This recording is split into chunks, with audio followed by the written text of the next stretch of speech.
Hello,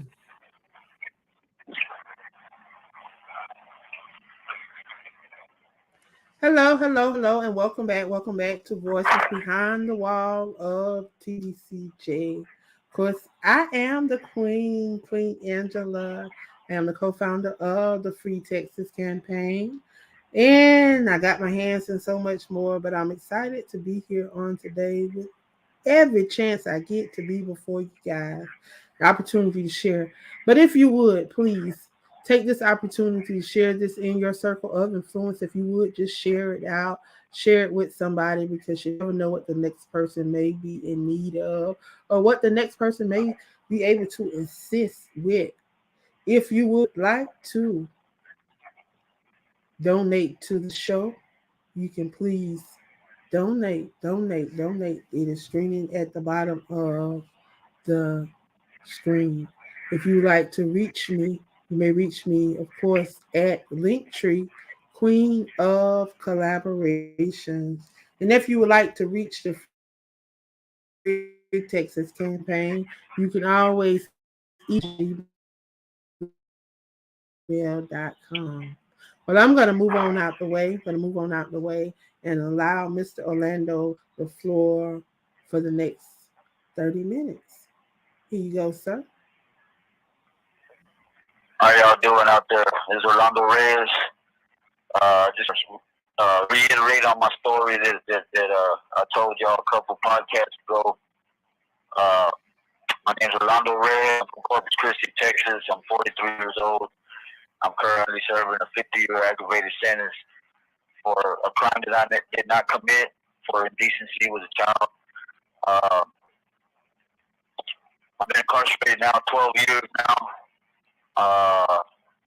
It's been tough. It's been a rough road. Uh, but through it all, I've continued to keep my faith in God and keep a positive mindset. But I just want to share a little bit of my story with you. Back in 2012, I went to trial for this case, and it was originally a 3-count indictment. One was for aggravated sexual assault. The other 2 were for indecency with a child. On the day of trial, they decided to waive and abandon counts 2 and 3 and take with 1. They found me not guilty for count 1 for the aggravated charge, but they lesser included offense of indecency, which had already been waived and abandoned. So those were counts 2 and 3. But the judge abused her discretion and allowed the DA to submit it as a lesser included offense. So they found me guilty on that, and it was rough. I didn't know at the time what they had done to me till later on. I think back in 2018, I started to do research on my case because I had lost my appeals. I had lost my state level appeal, my direct appeal, my federal appeal. So I was, I decided to dig on my own, do my own research, and I didn't have a free will lawyer. I don't have a lot of money like that. My people don't have money like that, so I just started to do my own research, and I saw this in the indictment. I saw how they had waived the counts. I started going through my transcripts, and I was like, man, this doesn't seem right. How can they use a charge that they dropped? How can they use it as included? It clearly states on the record that they waived and abandoned it. So I started looking at the case law. I went to the law library for about a year, and I see all these cases where these inmates argued this issue, and they got acquitted. It's to an acquittal.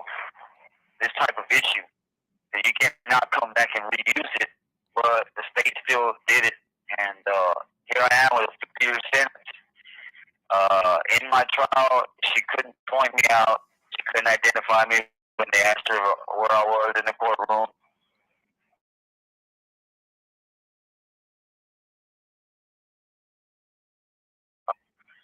Uh, this is a family member of the ex-girlfriend that I was dating.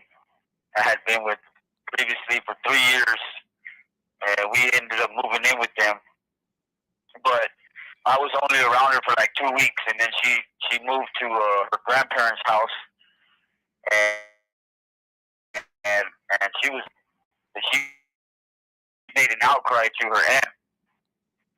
And if you read everything in my case, you'll see that something transpired there. I don't know whether it was a made up story or whether somebody actually did something to her. But in the initial hospital report, they show an interview with her and her mom, and she states in the interview report, and she states in the interview that it was this was an expert that had interviewed her, and this is what they said. Victim victim says that 29-year-old boyfriend, no, 24-year-old boyfriend of sister-in-law sexually assaulted the victim. Which I wasn't 24 at the time. I was 31. I was not the boyfriend of the sister-in-law, but this person was never sought out as a suspect, and I didn't really. I saw it, but my lawyer was like, "Just leave it alone. We got this." So I was like, "Damn!" But in my own mind, I was scratching my head like, "Well, shouldn't this guy be sought out?" You know what I mean? So, because I didn't do it. So if she's claiming that this happened, somebody did it, but for some reason I was getting the finger pointed at. So I ended up getting accused and with the trial, and then on the day of trial, she also stated her uncle touched her, which was like white complected person, but we have nicknames in the Hispanic culture. We use a lot of nicknames to refer to relatives and stuff. And she did call her uncle Weddle. Everybody called him Weddle. And they put her mom on the stand and the aunt also, and they verified that don't refer to this person as Weddle. And they were like, yeah. And they're like, well, who is this person to you? Well, that's my brother-in-law. And then they asked the aunt, and she's like, who's this person to you? Well, that's my brother. So y'all call him Weddle? Like, yeah, we call him Weddle. Okay, well, so that was verified, but they excluded him because he was locked up a year prior. So they said that the time issue did not apply to him because he had already been locked up. So they excluded him as a suspect, and they just went ahead and went after me. And it's crazy. A lot of stuff happened that was wrong, but that's pretty much sums it up right there. And it's been a struggle. I don't have much support in the outside world. The girlfriend that I was with, she stayed with me for 6.5 years. So that means something. That people don't see it, but if I feel like you did something to my family member, I don't want to have nothing to do with you. But this woman stayed with me and supported me for 6.5 years, and she knew I was innocent. She would always apologize and say, "I'm sorry for what my family did to you," and stuff like that. But she's human too, so she got lonely. It was overwhelming for her, so she just decided to step away and live her own life, and. But yeah, she stayed with me for 6.5 years, so that was something to me. That meant something to me. That showed me that there's still people that believe in me. But without financial support, it's just hard. Without that free world lawyer, without that signature on them appeals. I also like to mention also that I just got my answer from my actual innocence appeal, which I raised double jeopardy. And you can read double jeopardy at any moment on actual innocence on a subsequent writ. And they denied that, and the state denied it without written order. And when they deny it without written order, that means that they just went along with the trial court's recommendation. They don't even take time to look at it, review it, None of that. They just basically saying, yeah, okay, we take your word for it, and we're going to put our stamp of denial on there, and that's all there is to it. And then they move on to the next one. So it's sad how the judicial system works. Uh, there needs to be some reform, some type of reform. We need help. We need as many voices as we can get to raise these issues, to present these issues, especially to our state government. It's sad to say because I don't even trust the state government. I really don't. Ken Paxton just got acquitted of 60 charges. They had all this dirt on him, and he gets acquitted on all 16 charges. Like, if the guilty gets found innocent, the innocent gets found guilty. There's no justice. But we need some change. We need some change desperately. That's pretty much all I got on that. Wow. Well, that's a lot. Dang. Whew. Well, I wish you much luck on your case. Like I say, we're gonna be sharing. Of course, I share these videos as much as I can on the various sites that I have them on. But I just need for people that tune in to share it as well.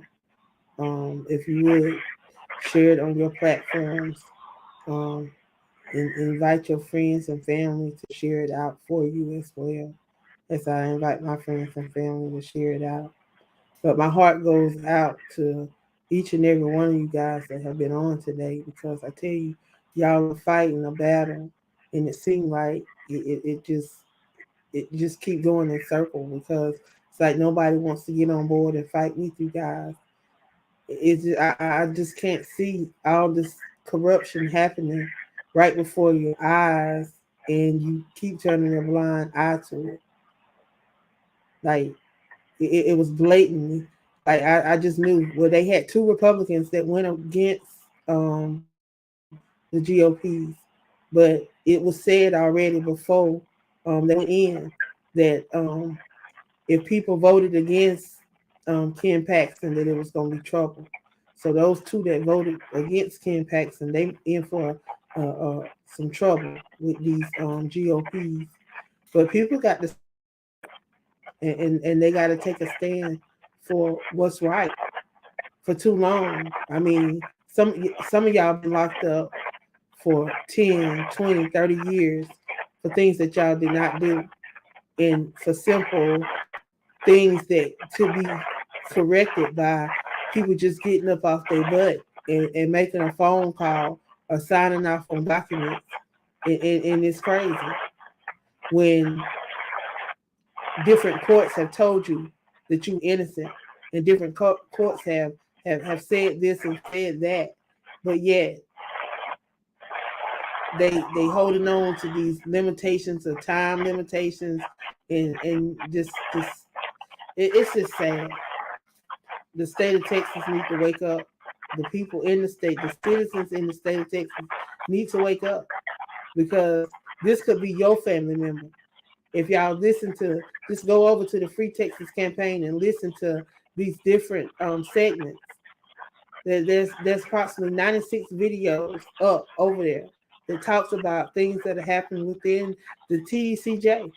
That is the Texas Department of Criminal Justice. It's sad. This current lockdown is disheartening, because they have you on lockdown, and the food that they're serving, I wouldn't serve it to an animal, and they have the nerves to serve it to grown men that are humans. It's just sickening and sad. But as long as we sit by and allow it to happen. Is there anything that you would like to say to the people before we leave on today? Because I want them to truly get what is really happening and what y'all are enduring, because of judicial errors, and because of judicial people behind the judicial system that are seeking money and power, because at the end of the day, that's what it's all about, money and power. They forget about the people's lives that they are affecting. But if you can tell briefly as we close how your life has been affected, you sit behind prison walls innocently, yet you're trying to stay positive. It has to have some kind of toll on you. And I want you to make a plea to the people today, because there has to be somebody out there that will hear this live, hear this recorded as a replay or as a share, and will want to do something about this. If you would, please make a plea to the people as we close. Yeah, it's affected me greatly, and it's been really hard. I shed tears for 5, 6 years straight. When I first got incarcerated, I felt like nobody cared. I felt abandoned. I felt like people didn't believe me. And with this type of case, people can be very judgmental and critical. And so you can imagine the mental anguish that I felt just with that alone. Then having to wake up in this place every day, knowing that I didn't do this crime, and losing time for my family, for my loved ones, losing time on hopes, dreams, and goals that I once had. It's just crushing my spirit. And had it not been for my faith in God and Jesus Christ, I probably would have lost myself. Who knows if I'd still be here today? But and then having to deal with short of staff, getting racked up, being on lockdown, it's just stressful, man. It's just the food that they serve. They serve pork like crazy over here. Like that's the main thing they'll serve is pork. And a lot of us don't eat pork. And they serve artificial meat. Some of that stuff is artificial, not even real meat. The portions are horrible. Little cups, little white styrofoam cups that are not even filled to the top. It's crazy. And just having to deal with all that, and having to deal with prison environment, it all weighs on you. It all weighs on you, and then they don't really offer much, especially on this unit. I'm on the Connolly unit in Kennedy, Texas, and they're always having a shortage of staff. There's corruption going on with the staff. Several staff members here have been had charges on them. Some of them get acquitted and get their jobs right back, and then get promoted to higher ranking. It's insane, man. It's insane the way things get done around here. It's like they turn a blind eye, and the way you get treated, the way you get talked to, like you're a piece of garbage.